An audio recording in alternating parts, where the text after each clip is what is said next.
Inflation বা মুদ্রাস্ফীতি কীভাবে হয় বুঝবেন কিভাবে। এবার আসছি কিভাবে কি ফর্মুলাতে ইনফ্লেশন রেট ক্যালকুলেশনে বললাম রুল অফ 70।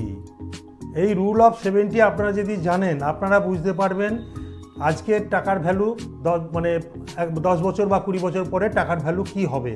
সে এই 70 বাই রেট অফ ইনফ্লেশন আপনি বসাবেন, টাকা তত বছরে ভ্যালুয়েশন ডবল হয়ে যাবে। যদি ধরি 7% আজকের ডেটে ইনফ্লেশন, 70/7 সমান 10 বছর, 10 ইয়ার্স। এই 10 ইয়ার্সটা কি, আজকে যদি 100 টাকা নিয়ে বাজারে যে জিনিস কিনতে পারি একটা জিনিসের দাম, 10 বছর পর সেই জিনিসের দামটা হয়ে যাবে 200 টাকা। এটাকে বলে, এই যে এক্সট্রা দামটা বেড়ে গেল, এটাকে যে ইনফ্লেশনের জন্য হয়। সেই জন্য টাকার ভ্যালু কীভাবে চেঞ্জ হয় কত বছর ইনফ্লেশনে, সেটা হচ্ছে এই রুল অফ 70 ফর্মুলাতে হয়।